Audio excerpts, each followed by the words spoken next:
Hello everyone, today I'm looking at Luigi's Mansion 3.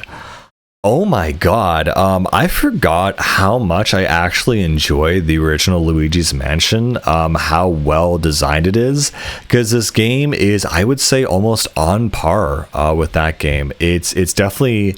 I'm not sure. I mean, it's hard to say because it's been so long since I played the original, but I really enjoyed this game. I like a lot more than I thought. It's really like an 8 out of 10 game. It's really amazing how well done it is. And apparently it was interesting. Apparently, reading the notes for the original design team for Luigi's Mansion, it was always intended to be a hotel, actually, originally. And so this is interesting that their original concept is kind of coming to fruition in this game. So how does the game start? So Luigi, Mario, and Princess Peach are invited at this special, stay at this hotel that is definitely not a trap and definitely not haunted. And of course, it turns out it is haunted. And so suddenly they all get separated. Professor Egad is in the basement for some reason, and so Luigi saves him and gets his poltergeist back and gets back to sucking up ghosts and stopping King Boo's revenge plot.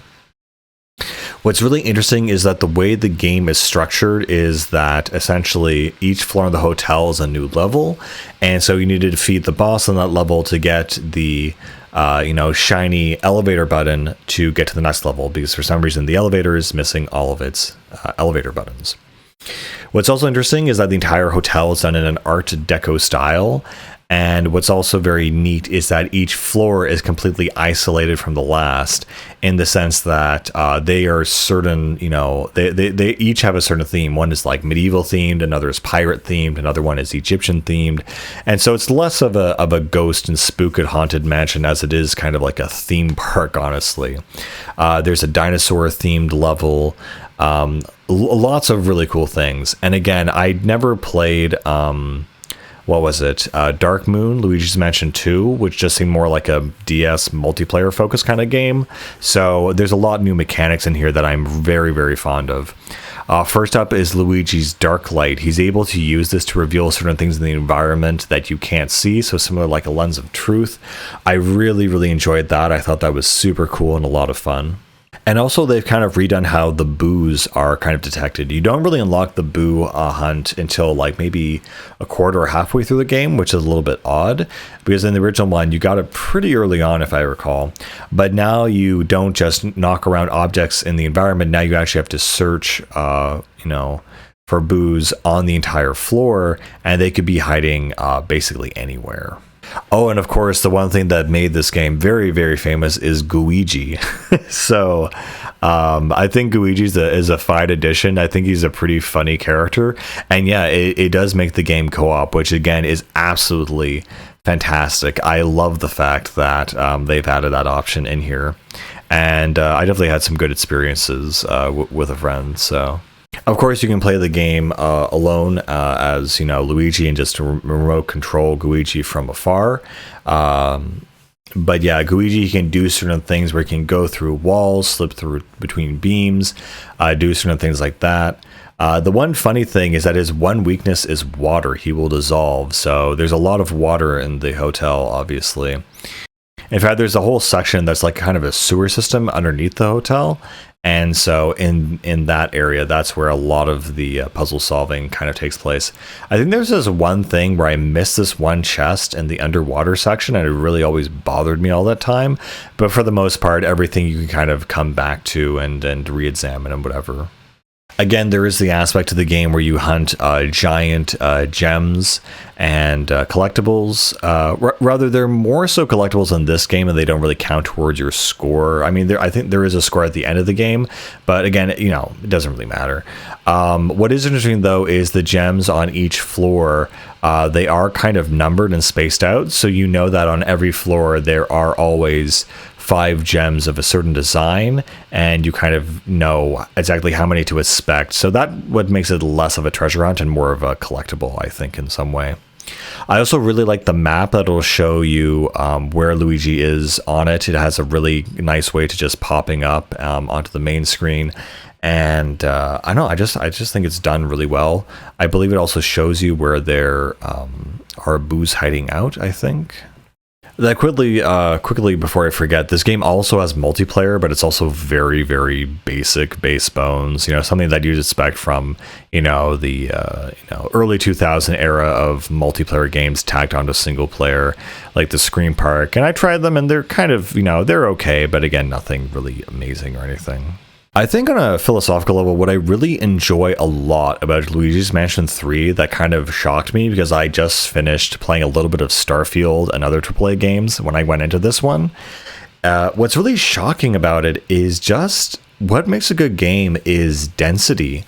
And the fact that every single room in Luigi's Mansion 3 has like at least a few secrets, if not a dozen, inside of them in these super small places. Like if you go to the washroom or the kitchen or whatever, like absolutely everything can be interacted with. And it's this way smaller scope and a higher focus on, these smaller scenarios and instances, which make it a much more fun experience and much more, enjoyable, because in these big AAA games, they look impressive, but there's nothing in them to actually interact and engage the player.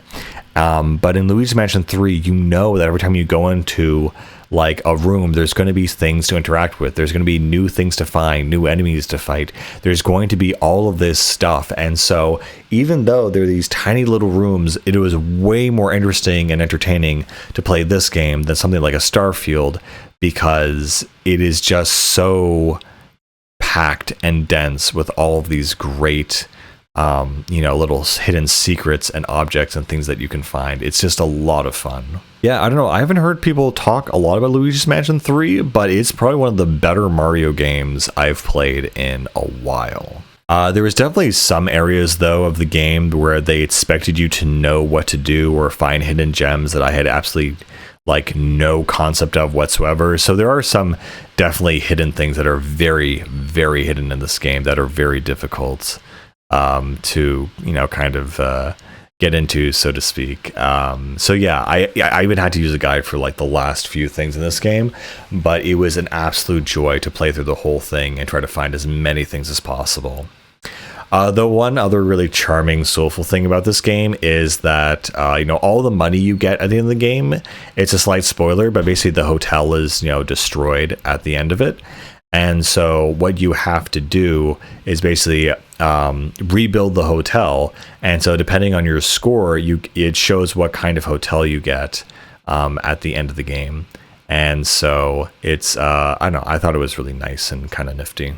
Oh, I forgot, one of Luigi's new kind of powers is he can essentially he can shoot plungers onto certain things in the environment, and then sucking on that plunger he can pull it. So for things that need extra force to tear them off walls and vents and stuff like that, that's where that mechanic comes in. And again, the gameplay is very intuitive, the puzzles are very intuitive. It's just a really fun, well-made game. I really, really enjoyed it. Yeah, the gameplay works in the last game. You basically hit the ghosts, suck them up, do all that kind of stuff. Nothing really exciting or interesting there. But yeah, no, this feels like a proper sequel to Luigi's Mansion, and it's just been so long since we've had a proper one like that it's just a real joy to have it. I'm not sure about my favorite level. I definitely like the Magician's level kind of near the end of the game. That was kind of crazy. I liked the Egypt level a lot, actually. The pirate level was pretty cool. And at some point in the game, you also unlock essentially the super suck, and you basically plug it into the wall in this one section, and it basically lets you destroy the entire environment. It was actually a lot of fun. And there's a huge climactic battle, of course, with King Boo on the top of the hotel at the end of the game. But yeah, overall, this was a really amazingly well-made, fun game. Lots of interesting environments, characters, challenges. I really, really enjoyed it a lot more than I thought I would. And yeah, I'm just overall very grateful, and overall fun experience. Anyway, guys, that's all I've got to say about this one. I will catch you later. Bye-bye.